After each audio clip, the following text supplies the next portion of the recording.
Bien, disculpen que se nos acaba de cortar la transmisión. Vamos a volver a reconectarnos. Estas cosas suelen suceder. Para los que se están conectando a partir de ahora, estamos junto a Diego Braco, profesor de historia.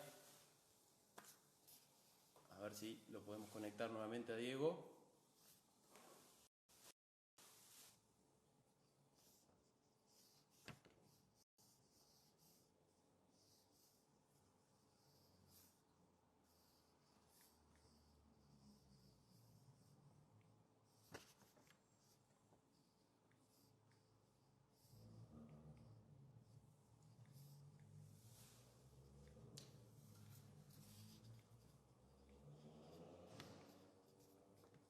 Estamos esperando que Diego se conecte.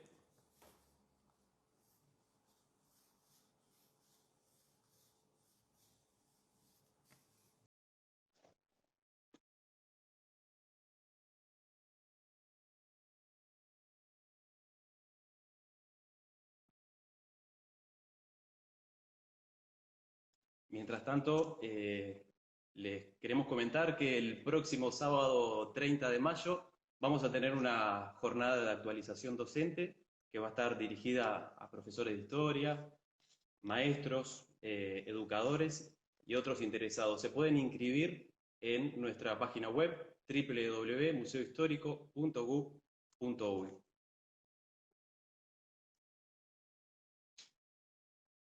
Estamos esperando que Diego nos acepte la invitación para transmitir en vivo.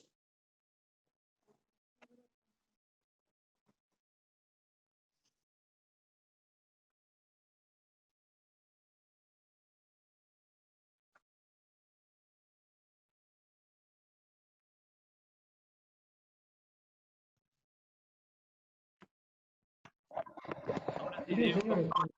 Ahora sí, tuvimos un inconveniente. Le pedimos disculpas. ¿No? Seguramente eso ocurrió en el ciberespacio, en algún satélite, a unos kilómetros. Bueno, lo que te queríamos preguntar, la siguiente pregunta, ¿cuáles son las ventajas y desventajas de ser un historiador de las poblaciones indígenas radicado en Tacuarembó? Hay unas cuestiones muy intensamente relacionadas con el escenario. Si no se entiende en dónde ocurrieron las cosas, poco se entiende de cómo vivía y cómo sentía esta gente. Por lo tanto, está radicado en lo que fue la última frontera del mundo que despectivamente se denominó infiel, es súper útil para estudiar esta temática. Bien. La siguiente pregunta tiene que ver con historia y arqueología. ¿Cómo es trabajar un tema que está vinculado al campo de la historia y también de la antropología y la arqueología? Bueno, a veces la gente de arqueología se burla diciendo que soy un insumo para ellos. También cuando puedo, cuando los agarro desprevenidos, hago lo mismo. Pero evidentemente son distintos caminos, distintos mecanismos, distintas herramientas para intentar entender lo mismo, entender unas poblaciones que habitaron, vivieron, sufrieron en este territorio como mínimo en los últimos 10.000 años. Bien, interesante. ¿Qué aprendizajes te dejó haber sido investigador asociado al Museo Nacional de Antropología? Unos cuantos de carácter intelectual, aprendí unas cuantas cosas ahí, pero algunos muy valiosos de carácter humano.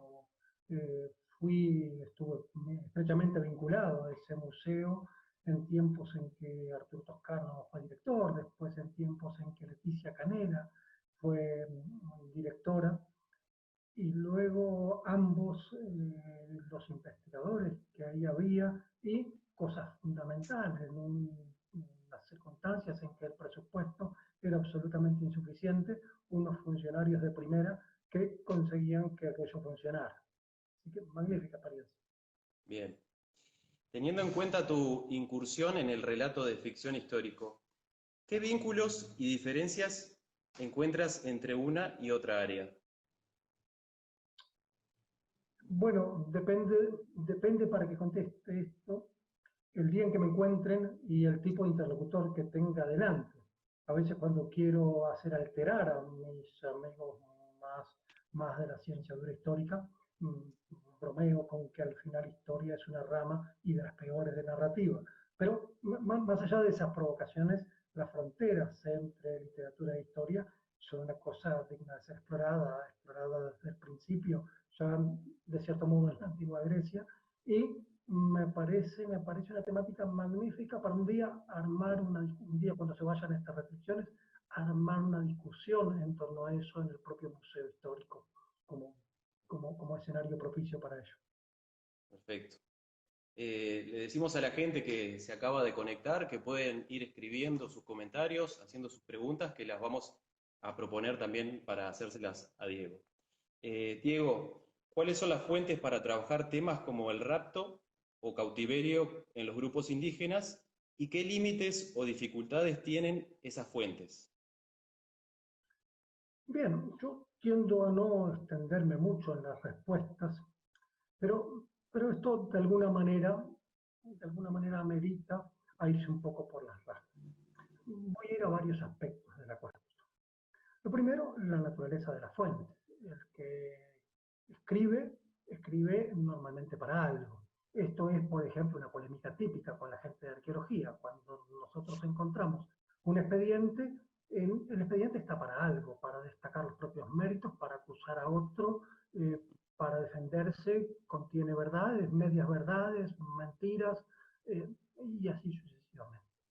Luego, además, sirve para unas cosas concretas que complican mucho la investigación de este tema que me importa en particular, que es el rapto. Esas cosas concretas, cuando uno mira el mundo indígena, tiene que ver con que para la sociedad colonial, el indígena, injustamente denominado infiel, porque en definitiva es el que se mantuvo fiel a sus propias tradiciones, era el otro. Se hacía la paz, se negociaba, se hacía la guerra, se los mataba, pero básicamente no hay responsabilidad individual, no hay un reclamo de responsabilidad individual al otro. Por lo tanto, las fuentes son muy parcas a la hora de decir qué le pasó a las cautivas al interior de una toldería, porque no se trataba de ver si tal charrúa era más o menos culpable, porque era el otro. Es notable el contraste en los expedientes judiciales que se siguen sobre cautiverio entre gauchos, en la misma época, a veces llevados a cabo por las mismas autoridades. Pero en este caso, el gaucho, aún un perseguido, aún un marginado, aún a alguien muy violento, sí había que establecer si se lo condenaba a muerte y se lo descuartizaba, o si se lo condenaba a 10 años, y por lo tanto la pregunta de qué le pasó a la víctima con tal o cual secuestrador es pertinente, lo cual deja en los expedientes mucho más cosas. A esto se agrega una cosa bien relevante.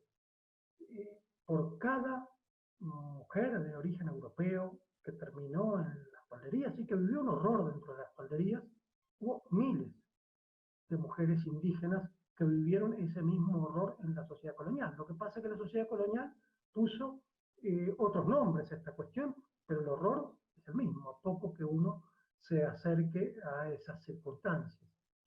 Hay, como yo lo veo, eh, numerosas historias de estas cautivas que permiten acercarse a la suerte de las de origen europeo y también, por analogía, a la suerte de las cautivas de origen indígena. Si los tiempos dan, cuento algunas de esas historias que merecen ser recuperadas. No sé si lo intentamos ahora o si mejor lo dejamos para el final como una historia para cerrar este Bueno, breve diálogo. si querés lo podemos dejar para más adelante. A gusto tuyo. Bien, perfecto. La siguiente pregunta que te queremos hacer, ¿qué conclusiones se desprenden de tus investigaciones en torno al tema de los cautivos en el Río de la Plata durante el periodo que estudias? Bueno, la primera también tiene que ver con la naturaleza de las fuentes y de quién somos nosotros mismos. Las fuentes abundan en detalles sobre la violencia. Del mismo modo que hoy la prensa dedica mucho espacio a la violencia. Del mismo modo que si una fiesta aparece en los medios de comunicación, aparece porque ahí ocurrió algo violento. Lo que ocurre en paz tiene mucho menos espacio. Por lo mismo, cuando hay un trimestre de guerra entre los indígenas y la sociedad colonial, hay expedientes. Cuando hay una década de paz, prácticamente no hay nada. No obstante, a pesar de la parquedad de las fuentes, hay un fenómeno súper relevante. Los infieles, mal o bien, eh, sobrevivían, se escapaban a favor del monte. Con que sobrevivieran una parte, alcanzaba para que una generación después se hubiera restablecido el grupo. Lo que le pasó a las naciones indígenas de este territorio es que no tenían retaguardia y por lo tanto no podían mantener a resguardo sus mujeres y sus niños. Y casi siempre ejemplifico con la misma circunstancia. En 1701-1702 hubo una gran guerra interindígena aquí en la región. De esa guerra salieron derrotados los charrúas y sus coaligados y salieron victoriosos los indígenas misioneros aliados de los Yanomami. Uno de los coaligados derrotados, Grupo Boán, fue al año siguiente, en 1703, acusado de unos crímenes por el gobernador de Colonia. Todavía no se había roto la paz entre Portugal y España, y por lo tanto entre Buenos Aires y Colonia. El gobernador de Buenos Aires mandó a averiguar y encontró al grupo presuntamente implicado en esos hechos. A ese grupo le quedaban 18 mujeres, incluyendo las niñas. Era un grupo de 80 guerreros. Le pregunta al oficial que va a averiguar si estuvieron involucrados en estos hechos, y dice, bueno, una parte nos quedaron muertas durante la pelea, otra parte se nos ahogó al cruzar el río Negro mientras huíamos de los enemigos, y una gran parte se la llevaron a los pueblos de misiones jesuíticas, donde los hijos de estas mujeres, una generación después, ya no conocen el idioma, ya no conocen de dónde proceden, y engrosan demográficamente la sociedad colonial. Bien. Viniendo un poco más a la actualidad, ¿en qué proyectos o temas estás trabajando actualmente? Bueno, diría dos grandes cosas. Por un lado, trabajo aquí en la región en el contexto de un programa que es de investigaciones acerca de la presencia indígena misionera en la región. Y eso es prácticamente mi línea de investigación permanente en el contexto de ese proyecto. Cuando uno dice indígenas misioneros, muchas veces lo asocia a indígenas guaraníes, bueno, pero también los Genoa fueron en gran cantidad a las misiones jesuíticas y una parte importante de charrúas también fue. Son indígenas misioneros, son gente que hablaba en guaraní, pero que tenía muchas procedencias. Y el segundo tema grande, la segunda gran área de cosas que estoy haciendo, hace relativamente poco ganamos un programa grande de investigación junto con López Más acerca de los lugares de la memoria en el territorio, especialmente en el norte del Río Negro. Bien, qué interesante. ¿Qué vínculos, discusiones o colaboraciones has tenido con grupos indigenistas? Hasta cierto punto, desde el punto de vista académico, no, porque básicamente tengo especialización en lo que se puede saber a partir de lo que las fuentes documentales dicen sobre nuestro pasado indígena. ¿Cómo ve ese pasado indígena nuestro presente? Es un tema para antropólogos, para sociólogos, para otro tipo de investigador. Por lo tanto, digamos, parece bastante distinto el territorio del que se ha especializado, digamos, en el ciclo artiguista, que el territorio del que se especializa, como gente de muy distintas ideologías se reconoce al día de hoy heredero de la obra de Artigas. Son dos campos distintos. Yo procuro señalar, bueno, profesionalmente tengo aptitud para hablar del primero de estos, que es lo que dice la documentación sobre el pasado indígena, y no más que la del ciudadano no especializado para esta segunda. Ahí está.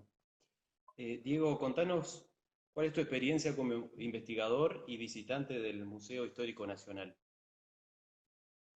Bien, la primera cosa la primera idea que se me viene a la mente tiene una componente nostálgica.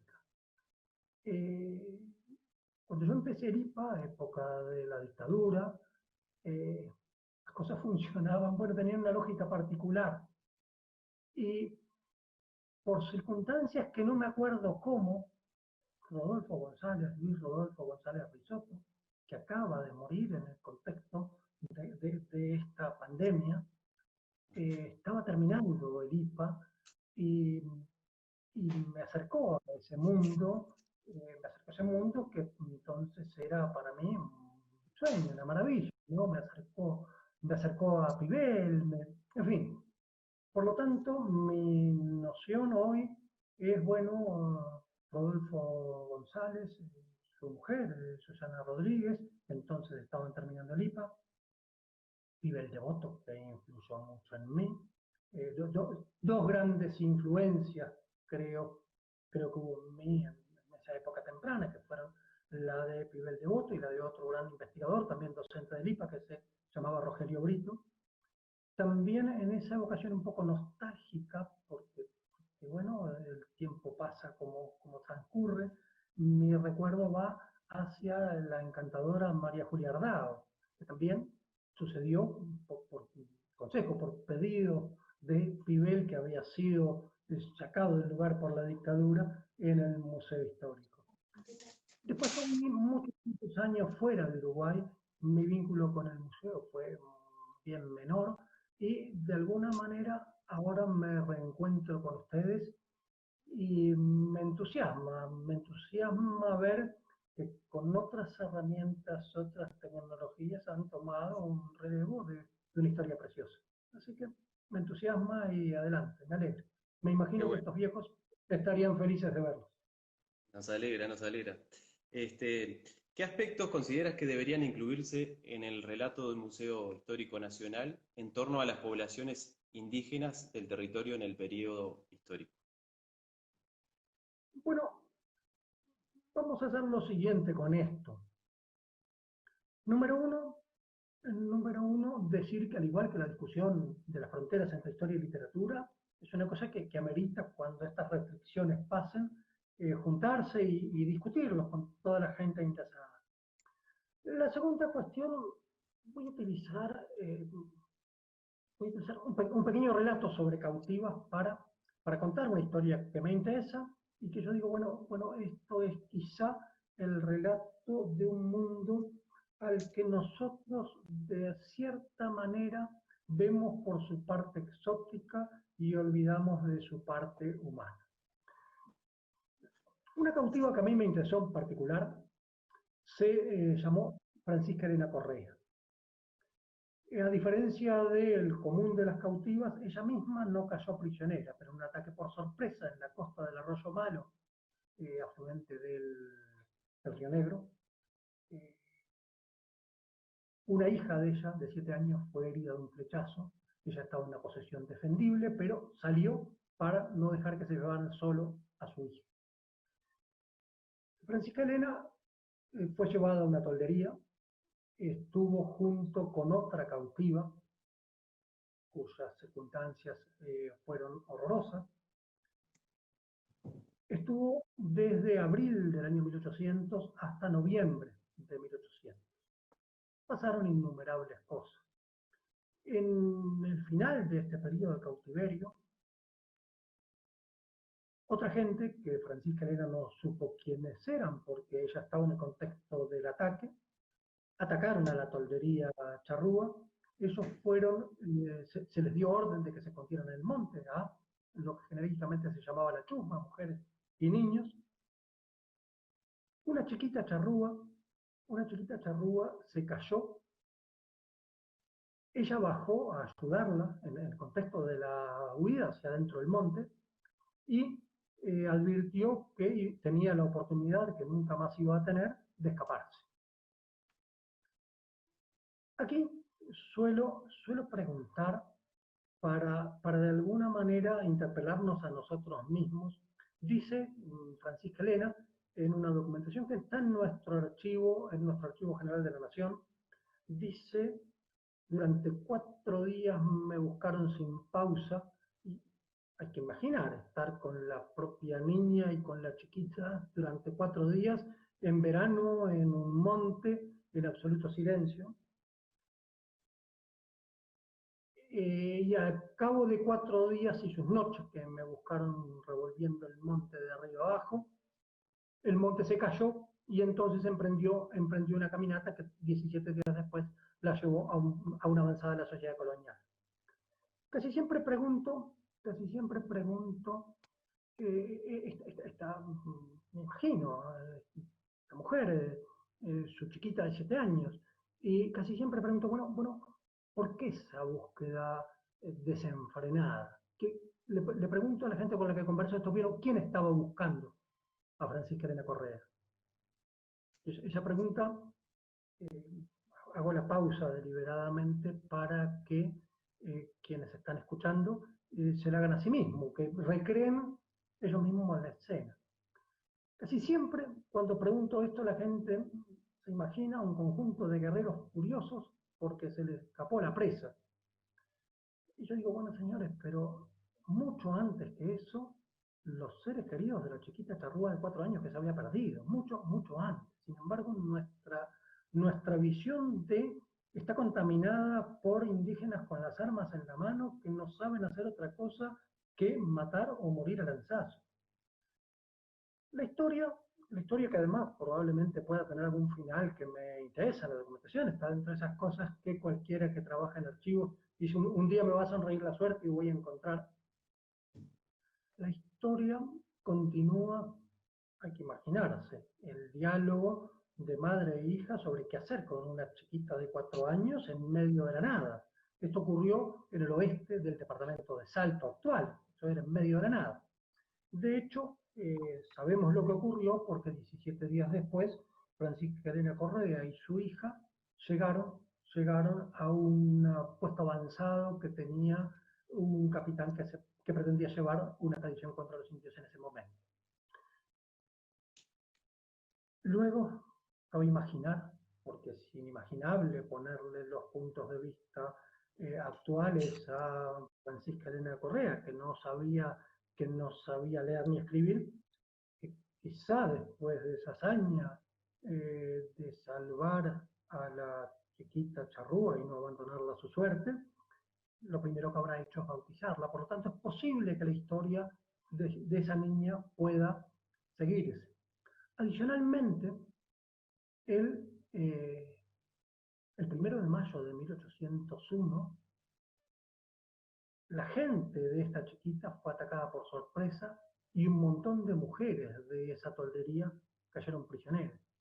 También quizás sea posible seguir si en medio de la terrible desgracia que sufrieron, no tuvieron, ¿no? O alguno de ellos no tuvo el alivio de reencontrar a esta niña. Pero esa es la intrincada historia. Esta intrincada historia permite para el que desea hacer un panfleto anti-indígenas contar detalles del cautiverio, de la primera de las cautivas, de María Isabel Franco, y permite también para el que desea hacer un panfleto anti-sociedad colonial exactamente lo mismo.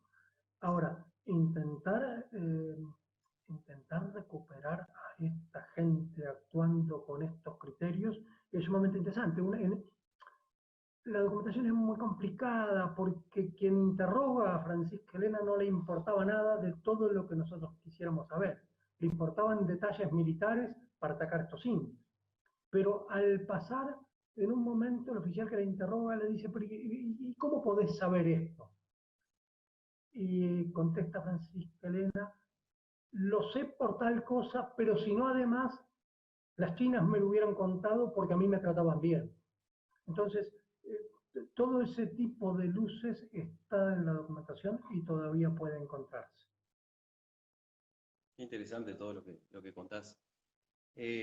Una de las personas que nos está siguiendo, Ana, pregunta, ¿podrías contar más sobre ese proyecto vinculado a lugares de memoria al norte del Río Negro?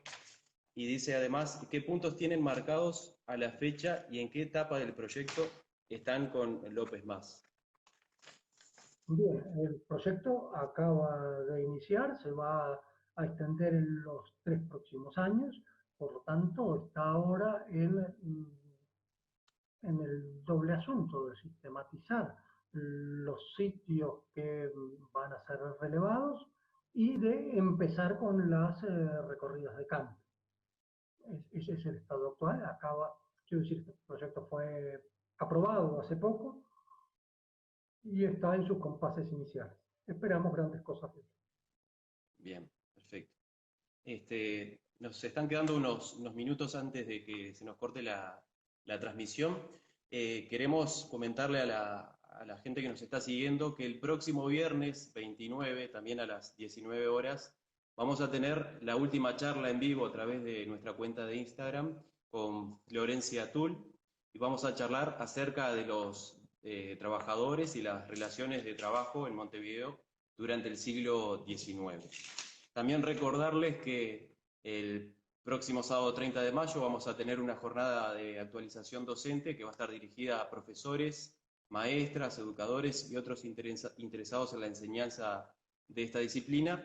Y bueno, los invitamos a inscribirse a través de nuestra página web www.museohistórico.gov.uy.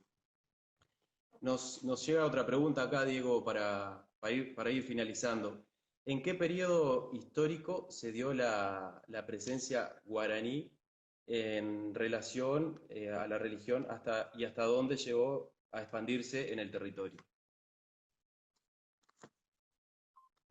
Bueno, parece que la pregunta necesita muchas respuestas posibles. Al tiempo de la llegada de los europeos, los guaraníes estaban, según es generalmente aceptado ahora, llegando a este territorio. Normalmente se atribuye a guaraníes el recibimiento dado a Solís. No obstante, en parte por enfermedades contagiosas y otros factores que han sido bastante bien estudiados, la presencia guaraní tiende a ser muy limitada en el territorio en las décadas siguientes. Después se produce el denominado proyecto jesuítico misionero, en donde, por distintas razones, muchísimos indígenas aceptan vivir bajo la organización o bajo la tutela de los jesuitas.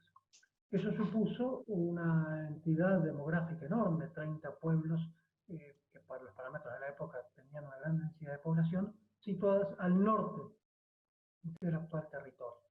Esos 30 pueblos, por distintas razones, tuvieron mucha influencia sobre nuestro territorio actual y fueron decisivos en la conformación, probablemente en la conformación biológica, pero también hechos relacionados con esos 30 pueblos fueron fundamentales. En cuanto a la religión, hay un debate derivado de que los indígenas misioneros, cuando llegan a lo que ahora es Uruguay, básicamente son en general indígenas que han pasado por una educación cristiana impartida por los jesuitas y que tienen una mezcla difícil de discernir de elementos tradicionales y los aprendidos del mundo cristiano. Bien. Vamos para ir finalizando, haciendo la última pregunta que plantea Romy, otra de las personas que nos está siguiendo. Romy dice, quisiera saber si al basarse en documentación colonial no es sesgada la mirada. ¿Cómo recupera la voz indígena? La documentación siempre es sesgada. Siempre hay que estar pendiente de en qué alguien puede mentir, exagerar o decir la verdad. Rara vez uno le puede dar crédito a documentación que tiene evidente interés. Justamente la tarea es tomo la documentación y la deconstruyo. Volviendo a este tema de niños, hay una descripción preciosa digo yo, que hizo un jesuita que se llamaba Sepp cuando remontaba el río Uruguay sobre los yaros. Los yaros eran probablemente una de las parcialidades de la nación charrúa. Este jesuita, absolutamente convencido de que no había otro bien equiparable a la vida eterna que predicaba, intentó comprar un niño a una familia Yar. Después de una cierta negociación eso se frustró, creyendo que una niña iba a ser menos valiosa a ojos de sus padres, ofrece cosas que mirado desde ahora pueden no valer nada, pero que mirado en aquel presente eran enormemente valiosas. Es como si alguien ofreciera una fortuna hoy. Le parece que ha conseguido su propósito de llevarse a la pequeña, cuando, dice el propio Sepp, el demonio, con furia infernal, agitó el corazón de la madre que se hizo una tigresa, devolvió todo y no me dejó llevar la niña. Uno dice, saquémosle toda esta cáscara y uno ve una de las características que probablemente haga equiparable a esta mujer Sharon, que debe ser muy joven y debe ser muy linda, pero que es descrita horrorosamente por un jesuita que quizá quería mantener sus votos de castidad.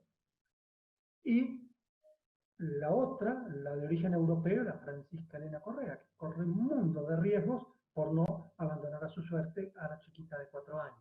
Probablemente esos fueran los puntos de encuentro y seguramente cualquier ojo entrenado está entrenado en quitarle la cáscara a esta magnífica descripción del Padre Sepp. Luego hay cosas más neutrales para terminar esto. Digamos, el primer gran, precioso relato que hay sobre el interior de lo que ahora es Uruguay lo hizo un jesuita que se llamaba Francisco García. Francisco García empieza su viaje desde el pueblo de Santo Tomé, las misiones jesuíticas, el actual Santo Tomé, en Corrientes, Argentina, y dice, y el primer día de viaje me encontré con unos genoa-minuanos que traían vacas a vender como suelen hacer, vacas mansas a vender como... Yo digo, García presume de su celo apostólico, pero lo de las vacas mansas no le va ni le viene. Difícilmente esté agregando un detalle así, porque quiere engañar a un lector de la posteridad que dice, qué interesante, estos indígenas ya entonces tenían un manejo de rodeo. Cuando el gobernador de Buenos Aires manda en 1700 a alguien a pagar a estos mismos indígenas genoa-minuanos con yerba, tabaco y naipes, lo digo, seguramente el cabo que fue a llevarlo se guardó la mitad, entregó un tercio porque no había quien firmara el recibo ni había recibo. Pero seguramente la yerba, el tabaco y los naipes eran un producto de estimación entonces. Es con ese alcance que se puede creer o se pueden utilizar las fuentes. Bárbaro. Bueno, Diego, hemos llegado al final por una cuestión de tiempo, porque en minutos se nos va a cortar. Le pedimos disculpas a las personas que escribieron sus preguntas, pero no las vamos a poder incluir en esta oportunidad. Y bueno, a vos, Diego, darte las gracias. Nos vamos súper contentos y enriquecidos con tus palabras. Bueno, te dejamos unos minutos, si querés, para dejar algunos comentarios más. Bien, sí. A ver. Bien, bien. Vamos a seguir con las cautivas, que es un tema en el que he trabajado y que estoy trabajando aún.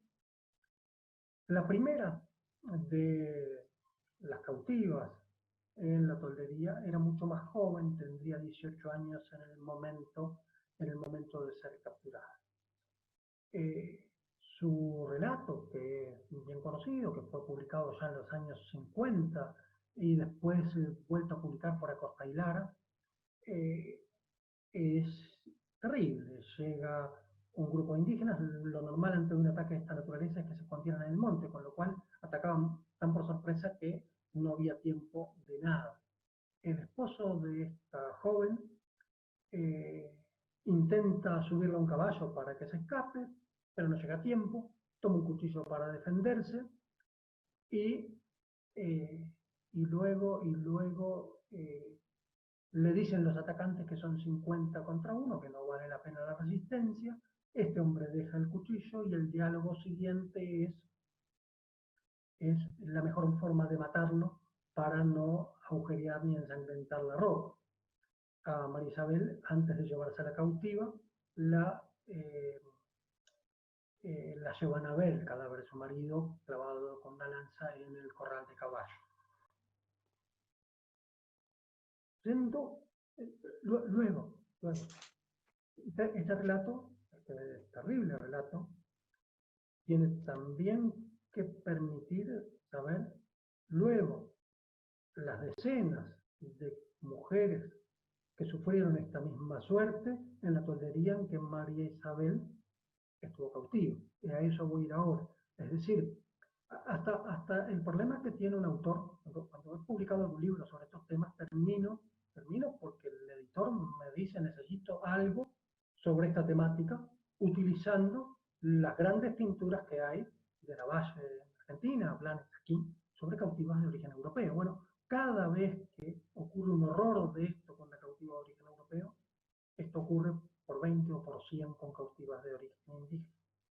Y para ir a una cosa que reafirma mi vínculo, mi agrado por vivir aquí y una utilidad completamente marginal a la hora de cerrar un programa, hemos estado buscando el sitio en donde esta cautiva, la que relata esto, María Isabel, la que relata lo del marido, fue rescatada. Y ese sitio se conoce como Corral de Piedra o Corral de Sopa.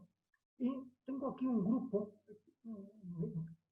uno de mis intereses personales más intensos, una de las cosas que más quería cuando tomé la decisión de regresar a Uruguay, especialmente a Tacuarembó, es sobrevolar el escenario de todos estos hechos y poder, gracias a eso, buscarlos con detalle. Y se ha formado aquí en Tacuarembó un precioso grupo de gente que, al igual que yo, vuela en parapente y con la cual salimos a identificar estos sitios. Y hace bien poquito pudimos volar y encontrar precisamente este lugar donde ocurrieron estos hechos, donde al mismo tiempo que María Isabel fue rescatada, decenas de mujeres indígenas pasaron a correr en la sociedad colonial la misma suerte que ella.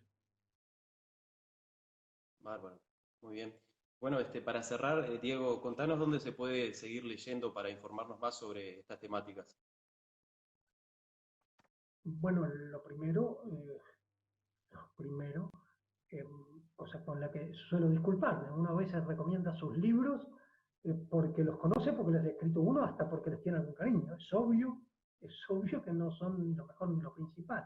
Si alguien me pregunta sobre el pasado indígena de Uruguay, diría antes que nada la guerra de los charrúas de Costa Hilar, que publicó una gran cantidad de documentación.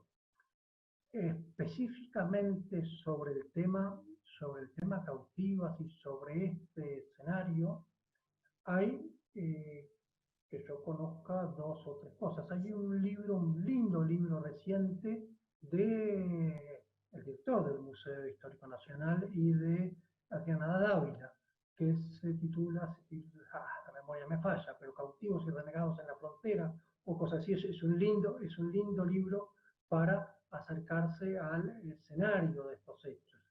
Yo mismo he publicado hace relativamente poco un texto, eso publicó Banda Oriental, que se titula Cautivas entre indígenas y gauchos y que destina un capítulo de estudio de caso a esto que de alguna manera he relatado ahora. Bien, bárbaro. Bueno, Diego, te agradecemos y esperamos encontrarte cuando todo vuelva a la normalidad por acá, por el Museo Histórico Nacional. Será un placer, muchas gracias por invitarme y más por aguantarme. Así que buenas Bueno, noches. hasta la próxima. Muchas gracias.